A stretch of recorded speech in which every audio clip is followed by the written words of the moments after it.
Alright guys, let's get busy talking about vaginal cancer. In this lesson, we're going to be covering vaginal cancers of the exterior vagina. In these first two pathologies, these tend to be more on the skin and vulva of the vagina, whereas our later two pathologies are going to cover more of the interior vaginal structures. That's a great way for you guys to start organizing your thoughts as we approach this lesson.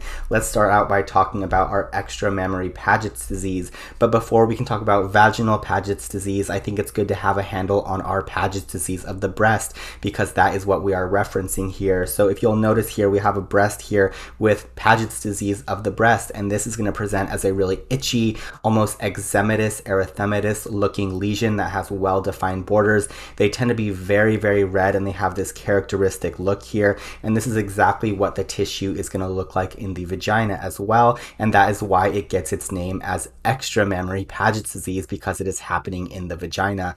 Now, I also want to take a look at this characteristic histology here. So this histology here is classic Paget's pathology. It is so beautiful in my opinion, and it's going to be defined by these large cells with clear cytoplasm. So you'll notice these like large evacuated cells. These are classic of Paget's disease, and Paget's disease also tends to have this really shiny, beautiful red keratinized layer as well. It's beautiful histology. I would commit this image to memory because it's going to show up in the breast and also in the vagina. So I just want to note that our histology and our gross picture here with this skin lesion are going to be the same for both the breast and the vagina. However, there is a key differentiating factor here, and that is there a low risk of underlying invasive carcinoma in our vaginal disease versus in our breast disease, this risk is a lot increased. So there's a much higher risk of invasive carcinoma in disease of the breast as opposed to the vagina. So in terms of our pathophysiology, we talked about the fact that this is an adenocarcinoma of the vaginal tissue, and so adenocarcinomas tend to be more in like fluid producing areas, and we know that the vagina is very much a fluid producing structure, and so we expect this to be classified as an adenocarcinoma, and we went over some of the histology of this adenocarcinoma with those cytoplasmic clear large cells. And in terms of our presentation, we talked about the pruritus, the redness, the crusting, and then also there can be the presence of ulcers as well. And then in terms of our histology, we went over these classic Paget cells. In text, these could be described as intraepithelial adenocarcinoma in situ, or as these large cells with a lot of abundant clear cytoplasm. Let's move on now to talking about our vulvar carcinomas. And in terms of our vulvar carcinoma, this is most often going to actually come from our cervical squamous cell carcinomas. So we know that cervical squamous cell carcinoma is very, very common, and this can actually spread to the vagina and the vulva, and this contiguous spread is the most common way that we actually get this vulvar carcinoma. So we know that our HPV infections are notorious for causing these squamous cell carcinomas, and these types are going to be 16, 18, 31, and 33. These are going to be the same exact types that are causing our cervical squamous cell carcinoma. Additional risk factors are going to be smoking or long-standing lichen sclerosis, which is going to be an important part of our discussion and our differential. So in terms of our squamous cell carcinoma, we talked about this being the most common type of cervical disease, and this is what's going to spread to become vaginal disease. So it's important to note that this contiguous cervical spread is going to be the most common form of spread. In terms of our presentation, I want you guys to note that it's going to be very similar to our long-standing lichen sclerosis. So we're going to expect very thin, shiny vulvar tissue and an atrophic vagina, and we can also experience patients who are complaining of dyspareunia, painful, itchy, or bleeding vulvar ulcers. And I want to note that the first three bullet points are going to be very similar to our lichen sclerosis. Lichen sclerosis is going to look like this. However, it does not usually have ulcers, and so ulcers are going to be something that is going to be unique to vulvar carcinoma. And since these disease processes are so similar in their presentation, it makes getting a biopsy of these super, super important. So if we're to look here at the biopsy of our vulvar carcinoma, you're going to notice things like keratin pearls and also intracellular bridges. I'm circling two of them here. There's these long linear structures, and we can also see abundant eosinophilic cytoplasm here.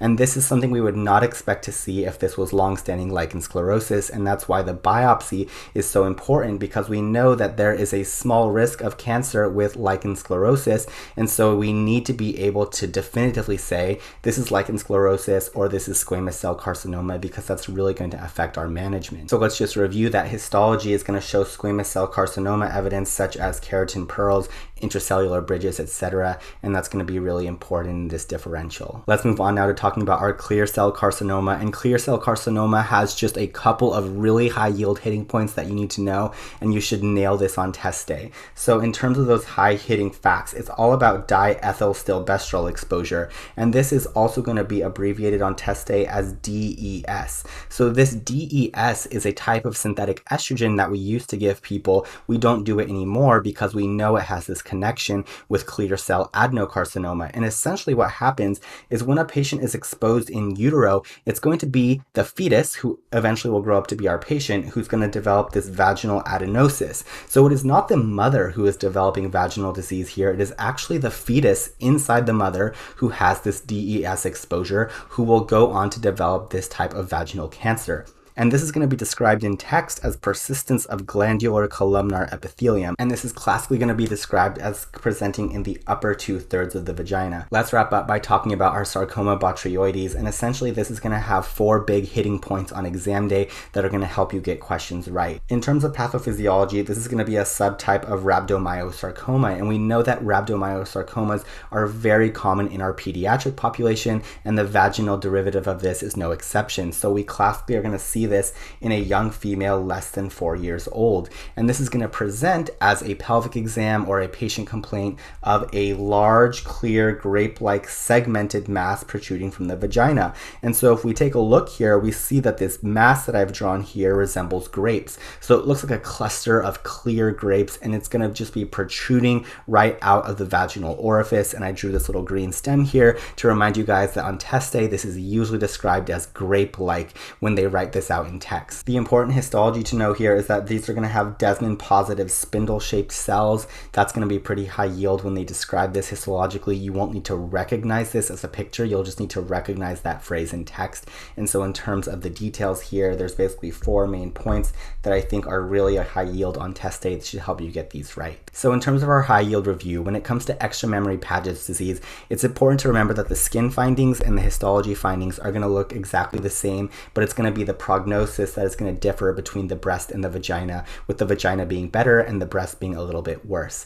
When it comes to vulvar carcinoma, it's going to be important to know that this is due to HPV infection most often, and it's going to be most often coming from the cervical region. Additionally, it's important to know how to differentiate this from lichen sclerosis. And we talked about these 3 bullet points that are going to be similar between the two, and the fact that vulvar carcinoma may have ulcers, whereas lichen sclerosis likely will not. And then it's going to be our histology that really clinches the diagnosis for us. When we see dysplasia and things like keratin pearls, this is going to point us in the direction of a carcinoma instead of long-standing lichen sclerosis. In terms of clear cell adenocarcinoma, it was all about DES exposure, and the vaginal cancer was going to happen in the fetus when they grow up, and it's going to be in the upper 2/3 of the vagina. And then we talked about sarcoma botryoides, which is going to be a rhabdomyosarcoma happening in patients less than 4. It's going to show up with this clear multiloculated grape-like mass, and it's going to be important to note that this is going to have Desmond positive spindle cells when it comes to a histological description. I hope you guys enjoyed this video. I can't wait to see you guys in the next one. Bye!